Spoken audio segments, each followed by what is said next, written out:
amekuwa mwema katika maisha yangu, amezidi kunijalia neema. Hakika yeye ni mwema na jina lake litukuzwe milele. Asubuhi ya leo nataka tuanze ibada yetu kwa muda mchache. Asubuhi ya leo ningependa tushukuru Mungu ili tuendelee katika ibada yetu wakati huu. Baba Mungu, katika jina la Yesu Kristo, pokea sifa, heshima na utukufu.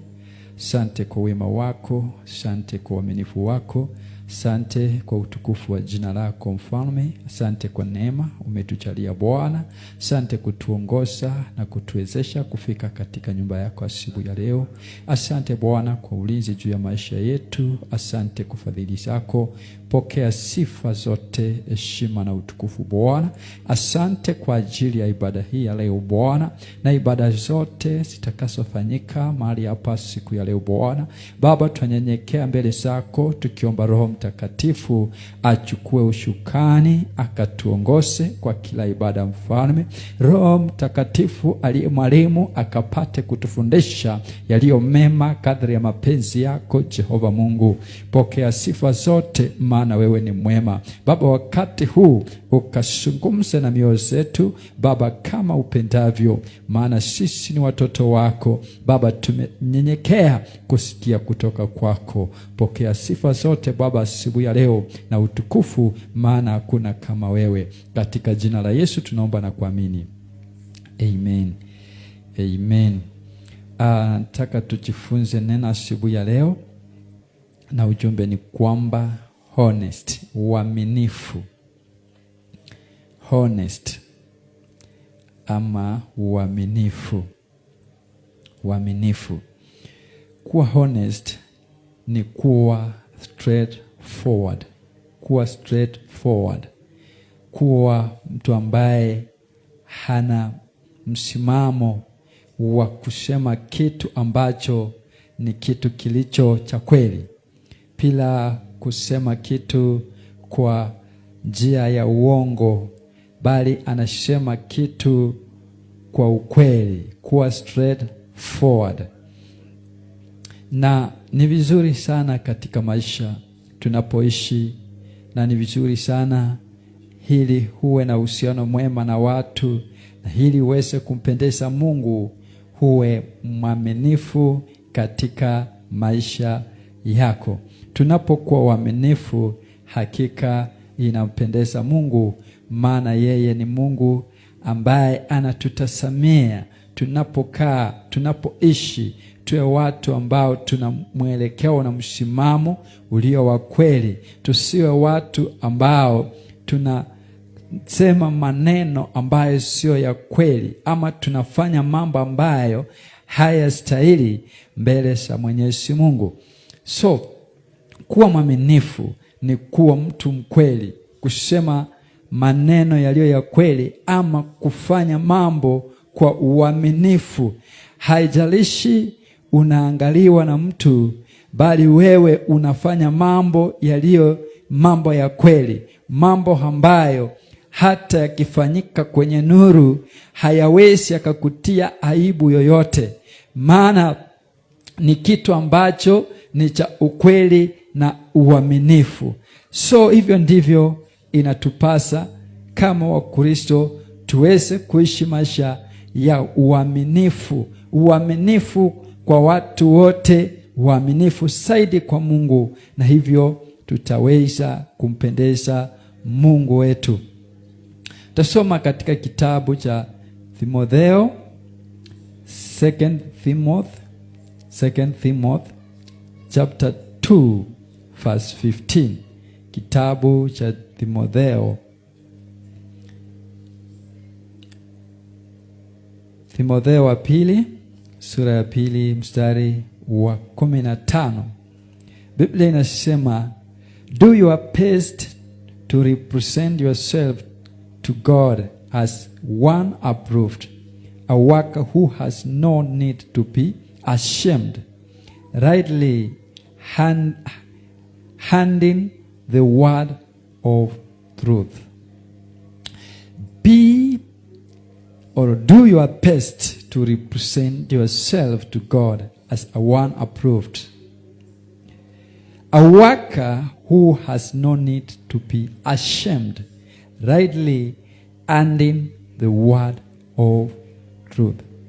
Ya kwamba fanya vyema ili uweze kufanya mambo yaliyo ya kweli mbele za Mungu, mambo ambayo hayawezi yakakutia aibu, na ushikilie ukweli wa neno. Bwana Yesu apewe sifa. Ufanye bidii ili uweze kuonekana mbele za Bwana kama yule ambaye mtu amethibitishwa kwa kazi na matendo unayafanya yasiwe ya aibu. Bwana apewe sifa. Maana unapofanya mambo yasiyo ya uaminifu, hayo mambo yataweza kukutia aibu. Maana unafanya mambo ambayo hayastahili, mambo ambayo hayana ukweli ndani mwake, na hivyo hayo mambo yatakuja kukuletea aibu. Na Biblia inasema ufanye bidii, utithibitishe ama uonekane mbele za Bwana kama yule ambaye amethibitika kwa kazi ya matendo yaliyo mema, matendo yasiyo kutia aibu. Most people pretend to be good before others, but sincerely they are not. Bwana apewe sifa. Ani watu wengi huwa wanajifanya kuwa wema ama wanajifanya kuwa wazuri mbele ya watu wengine, lakini ndani ya mioyo zao hakika uaminifu haumo ama ukweli haumo. Lakini yeye anaonekana mzuri akiwa mbele za watu ili aonekane kuwa yeye ni mzuri, lakini ukweli ni kwamba huo uzuri ni kufanya tu aonekane, sio uzuri ama sio matendo anayofanya ya kweli kutoka ndani ya moyo. Na siku hizi watu wanaishi maisha kama hayo, wanaishi kuonekana tu ni wazuri wakiwa mbele za watu. Praise God. Wengine wanaonekana wakiwa wazuri wakati wanakuja kanisani, lakini matendo yao kwa ukweli, kwa uhakika ni kupretend.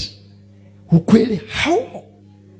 Praise God. Lakini hayo mambo yote unayafanya yatakuja kukutia aibu, maana siku moja yatakuja kuonekana. Maana Biblia inasema Bwana atayaweka yaliyo gizani kwenye nuru. Bwana apewe sifa. So wakati mtu anapretend kuwa yeye ni mzuri, anapretend kuwa yeye ni mwema akiwa mbele za watu ama akiwa katika kundi la watu, na hakika kutoka ndani huu ukweli haumo, iko siku yale yote ambayo anayatenda yasiyo ya haki yatakuja kuwekwa kwenye nuru, na hakika mtu huyo ataweza kutiwa aibu kwa matendo yake. So ni vizuri tuonekane kuwa wazuri, sio kuonekana tu mbele za watu, lakini tuonekane kuwa wazuri kwa uaminifu, tuaminike katika maisha yetu, tuwe waaminifu wakati wote, mahali popote tulipo, na siku zote tuwe waaminifu. Sio wakati tuko kwa watu ama wakati tunakuja kanisa ndio tuonekane sisi ni wazuri, sisi ni wapole. Sisi ni wanyenyekevu, lakini ni kufanya tu tuonekane, sio kitu ambacho tunakifanya kutoka ndani ya moyo. Hatukifanyi kwa uaminifu, tunahika tu tuonekane kuwa sisi ni wazuri. Hivyo haipendeki mbele za Bwana. Kuwa mwaminifu mahali popote.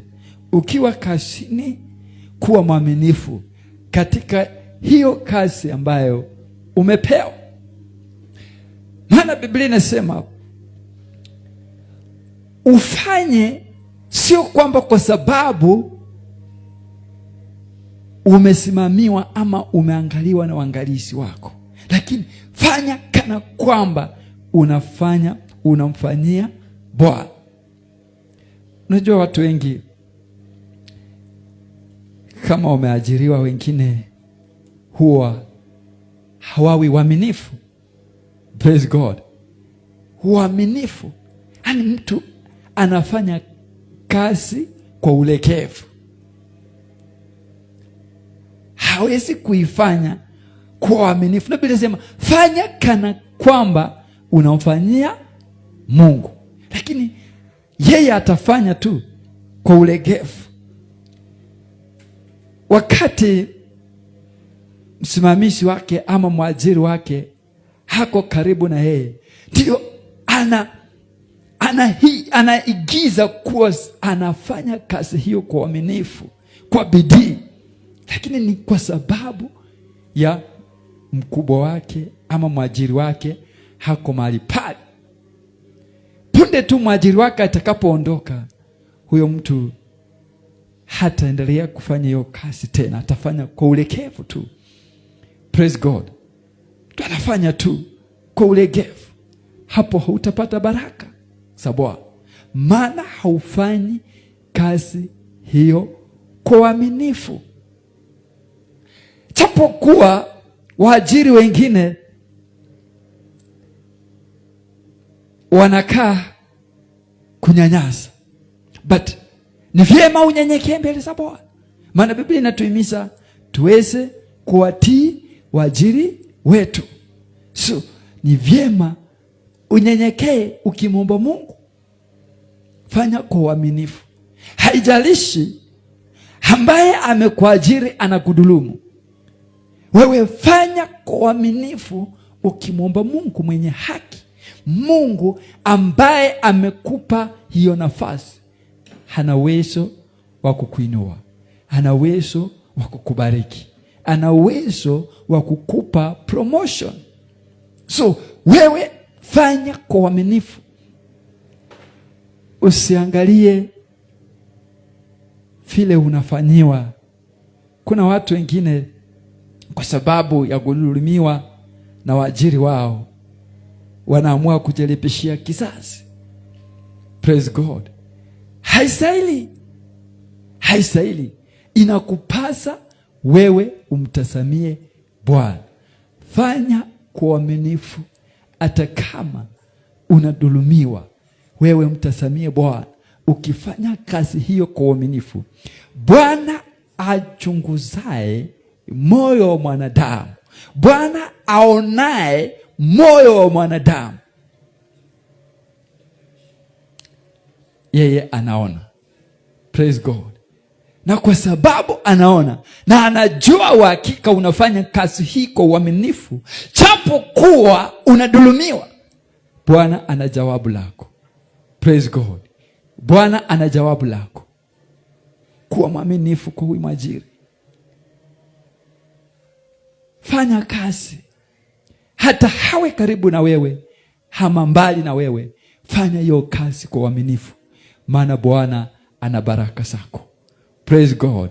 Bwana ana baraka zako, na utakapofanya hiyo kazi kwa uaminifu, Bwana atakubariki, Bwana atakuinua, Bwana atakupa promotion kwa sababu ya uaminifu wako. Do what is good to all people, not to gain favor, but to please God. Do what is good to all people, not to gain favor, but to please God, ya kwamba fanya mema kwa watu wote, sio kwa sababu upate kupendelewa,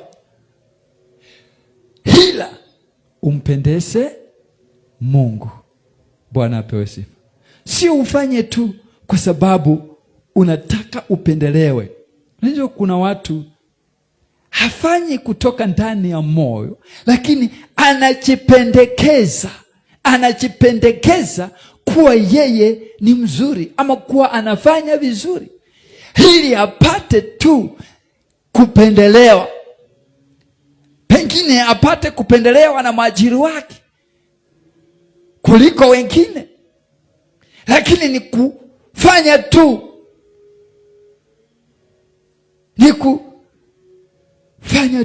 kuonekana.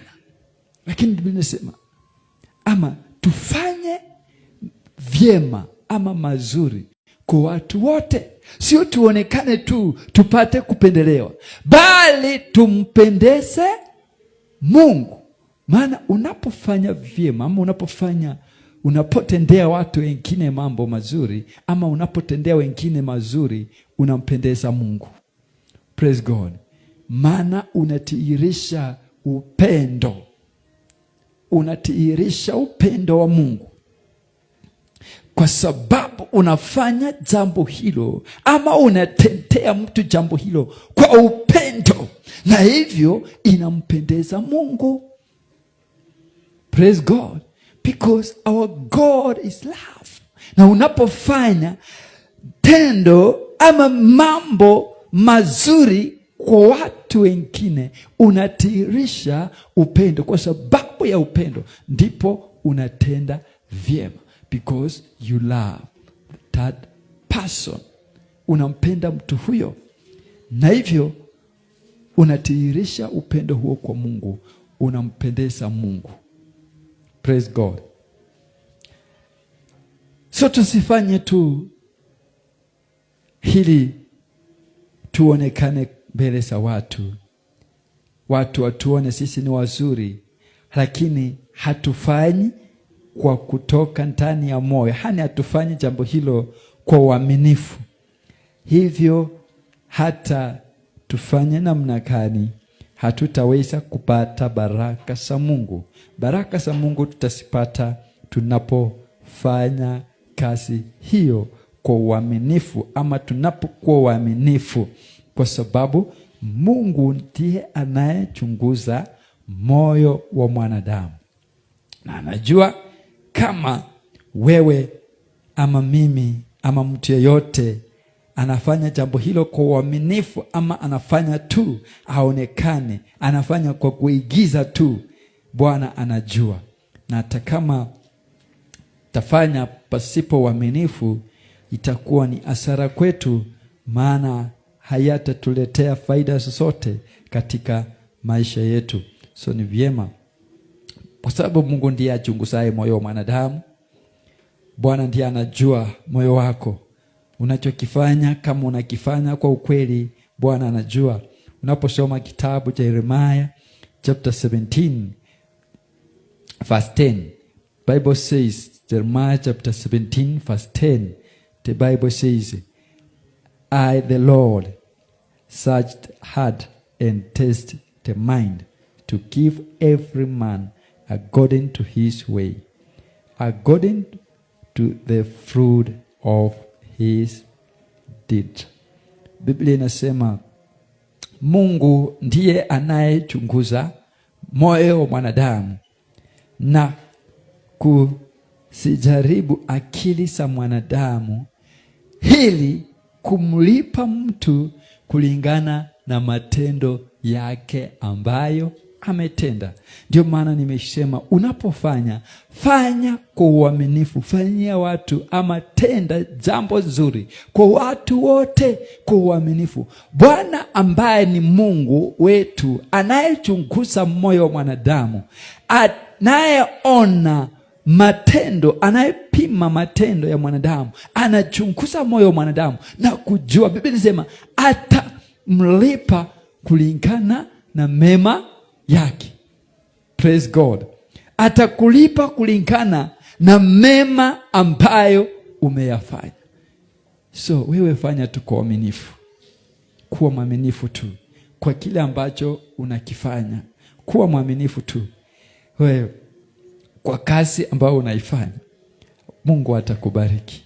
Kuwa mwaminifu tu. Uwe mfanyabiashara, just be honest. If you want to be blessed, if you want blessings from God, you must be honest. Kuwa mwaminifu.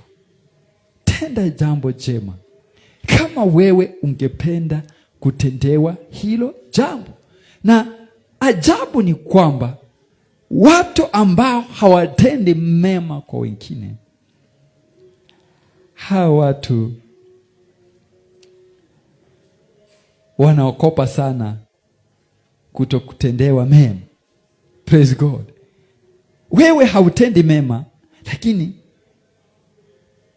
hautaki ama unataka utendewe mema. Kwa mfano, mtu ambaye ni mwizi, yeye anatenda kitendo cha wizi, lakini anaokopa sana kuibiwa. Praise God. Sijiulize, kama wewe unaokopa kufanyiwa hivyo, kwa nini ufanyie mwingine? Praise God. Watu ambao wanapenda kusengenya, masengenyo,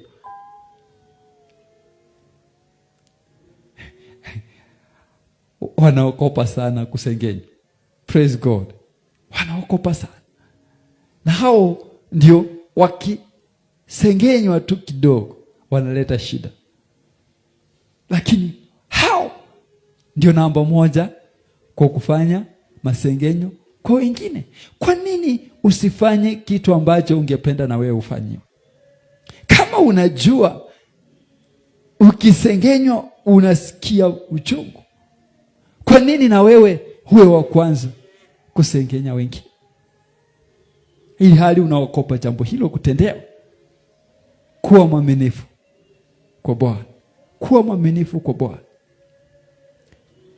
Mahali popote katika maisha, watu wana pretend nowadays, wanajifanya kuwa wazuri, lakini uzuri huo haupo. Ndio maana unaona mambo yalivyo siku hizi. Katika familia unaona familia jinsi zilivyo. Katika ndoa unaona ndoa jinsi zilivyo. Ndoa nyingi zinaharibika kwa sababu ya kukosa uaminifu. Watu wanaonekana tu kuwa ni wazuri, lakini uaminifu haumo. Na hivyo kuna leta shida sana. Faida za kuwa honest ama kuwa mwaminifu. Tunapomalizia faida za kuwa mwaminifu. Kuwa mwaminifu, importance of being honest. Number one, it develop a deep relationship with God. Ya kwamba kuwa mwaminifu inajenga uhusiano mzuri baina ya watu na Mungu na pia watu wengine. Praise God. Kuwa mwaminifu kuna kuwa na uhusiano mzuri, kuna jenga uhusiano wako na Mungu na pia watu ambao unakaa nao unakuwa na uhusiano mzuri kwa sababu ya kuwa mwaminifu. Proverbs chapter 12 verse 22. Proverbs chapter 12 verse 22. Tunapokuwa waaminifu, tunafanya uhusiano wetu na Mungu unakuwa sawa, kwa sababu Mungu huwa anapenda watu walio wa ukweli, watu ambao wanafanya mambo kwa uaminifu, watu ambao wanatenda mambo kwa uaminifu. Mungu anapenda watu hao. Na hivyo tunapokuwa waaminifu, tunajenga uhusiano wetu mzuri na Mungu, kwa sababu matendo tunayofanya, hatufanyi matendo ya aibu. Tunafanya matendo yenye nuru, matendo ambayo yanampendeza Mungu. Na hivyo yanatuweka karibu na Mungu kwa sababu ya ukweli wetu na uaminifu wetu kwa yote tunayoyafanya. Maana kuwa mwaminifu, wewe ni mwaminifu mahali popote, sio kwa sababu kuna watu karibu na wewe ambao wanakuona, ambao wanakujua, lakini unafanya hivyo kwa sababu unafanya kumpendeza Mungu, na hivyo uhusiano wako na Mungu utakuwa sawa, na pia uhusiano wako na watu ambao unakaa nao utakuwa salama. Kuwa mwaminifu pia, kufanya uaminifu pia, it promotes peace with others, with other people. It promotes peace with other people. Ya kwamba kuwa ama kufanya kuwa mwaminifu inaleta amani, inakupa amani na watu wengine, kwa sababu you are straightforward. You are straightforward. Na pia wewe mwenyewe unapata amani ya moyo. Hauna stress kwa sababu kile ulichokisema, kile ulichokifanya ni kitu cha kweli. Kwa hivyo hauwezi ukakaa na stress zote. Lakini usipokuwa mwaminifu, utaishi maisha yasiyo ya amani, maisha stress, kwa sababu umefanya tendo ambalo sio la haki, tendo ambalo sio la uaminifu. Hivyo unasumbuka, moyo wako unasumbuka, moyo wako hauna amani kwa kitendo ambacho umekifanya, ambacho sio cha haki, ambacho sio cha uaminifu. Unasumbuka sana, na watu wengi wanaishi katika ana amani kwa sababu ya tendo ambalo amelifanya linamkosesha amani. So kuwa mwaminifu inakupa amani, unakuwa na amani kwa sababu kile ambacho umekifanya ni kitu cha kweli, hakiwezi kikakusumbua moyo wako, unakuwa na amani. Psalms chapter 37 verse 37. Psalms chapter 37 verse 37. Zaburi 37 mstari wa 37. Unapofanya mambo ya uaminifu yanakupa amani, unaishi kwa amani. Watu wengi wanaishi ama ambao sio waaminifu, wakati mwingi wanaishi na wasiwasi, wakati mwingi wanaishi wakiwa na pressure, wakiwa na stress kwa sababu tu ya jambo ambalo amelifanya. So ni vizuri asubuhi ya leo tuwe watu wa kutafuta amani kwa kufanya mambo yaliyo ya haki, mambo ya uaminifu, na hivyo hayatatukosesha amani. The Bible says, Psalms 37 verse 37, mark the blameless and behold the upright, for there is a future for the man of peace. There is a future for a man of peace. Mark the blameless, ani mambo yasiyo na lawama. Mambo yasiyo na lawama yatakusababishia uwe na amani. Mambo ambayo unayofanya ambayo hayana lawama, umefanya kitu cha kweli ambacho kinastahili ufanye, kinakupa amani, na hivyo utaishi kwa amani, utakaa na amani na watu wote. Hautakuwa na stress aina yote kwa sababu you are straightforward kwa kile umefanya, kwa kile unasema. Wewe you are straightforward. Hata watu watakujua, watu watajua unachokisema, watasema hicho ni kweli kwa sababu wanajua uaminifu wako. Ukisema hicho ambacho umekisema ni hicho umesema, na watu wataridhika nacho, na hakika utakuwa uko sawa, utakuwa na amani. Mfano napomalizia, mtu ambaye alikuwa mwaminifu katika Biblia ni Yusufu. Yusufu yeye alikuwa mwaminifu. Yusufu aliaminika japokuwa alikuwa katika utumwa, lakini yeye alikuwa mwaminifu na alisalia kuwa mwaminifu kwa Mungu. Haijalishi alikuwa mahali ambapo watu wa kwao hawako karibu, lakini yeye alisalia kuwa mwaminifu. Hakubadili mawazo yake. Yeye aliaminika, na hivyo ikampa kibali hata mbele ya mwajiri wake ambaye ni Potifa. Akampa uwezo wa kusimamia vitu vyake vyote.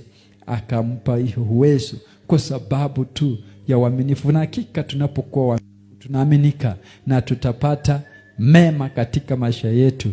Huyu Yusufu aliaminika kwa uaminifu wake na akapewa uwezo wa kusimamia vitu vya mwajiri wake kwa sababu tu ya uaminifu. Na alisalia kuwa mwaminifu japokuwa wakati mmoja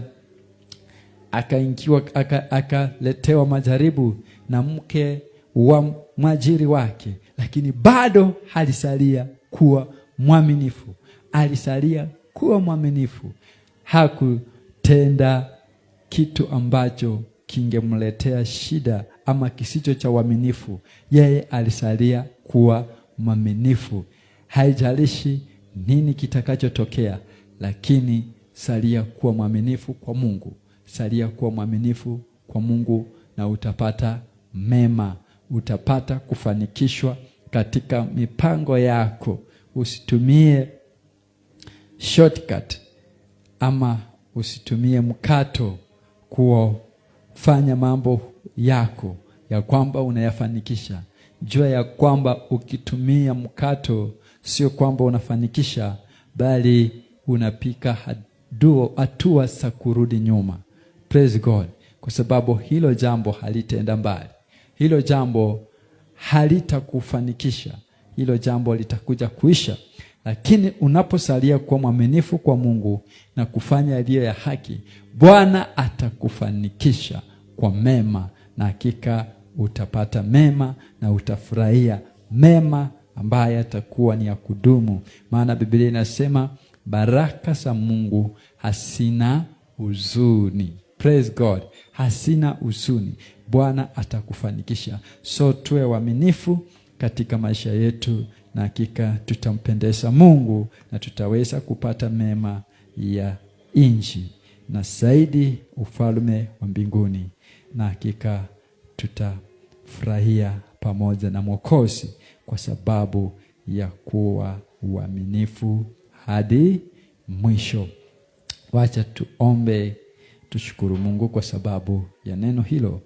Baba mtakatifu, katika jina la Yesu, Bwana, tunyenyekea tena mbele zako. Twalitukuza jina lako, tunakuabudu, tunasema wewe ni mwema siku zote Bwana. Asante kwa uaminifu wako katika maisha yetu.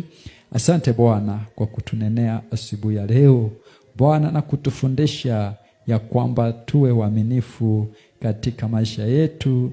Tuwe watu wa kufanya mambo ya uaminifu, ili Bwana katika yote tuweze kukupendeza wewe, maana wewe ndiwe Mungu ambaye mwenye haki. Pokea sifa zote Bwana, heshima na utukufu. Kile tunaomba Bwana ya kwamba utusamehe mahali ambapo Jehova hatukufanya uaminifu, hatukuwa waaminifu kwa jambo lolote. Bwana, tunanyenyekea kwako asubuhi ya leo. Tuomba rehema zako, tuomba utusamehe Bwana, na utusaidie kutoka sasa Bwana, hili neno hili likaweze kutukumbusha wakati wote sisi kuwa waaminifu, maana hakika wewe uchunguzaye moyo wa mwanadamu. Baba tusaidie, Baba tujulishe yaliyo mema, Baba tufahamishe kila wakati kupitia Roho Mtakatifu. Bwana tusaidie Jehova, ili tukasalie kuwa waaminifu kwako, tukasalie kuwa waaminifu katika maisha yetu, kwa yote tuyafanyayo, katika kazi zetu, mahali tumeajiriwa, katika biashara zetu, chochote tunachokifanya Bwana tusaidie tukifanye kwa uaminifu, ili Bwana wewe upate sifa na utukufu. Asante Bwana kwa kuwa utatuwezesha, neema yako itatuwezesha kutenda yaliyo mema, na Bwana jina lako litainuliwa zaidi, jina lako litahimidiwa, jina lako litatukuzwa milele, kwa kuwa wewe ni Mungu unayestahili Bwana. Asante Mfalme, pokea sifa zote na utukufu, na ni katika jina la Yesu Kristo tunaomba mapenzi yako yatimie. Amen. Asante Bwana.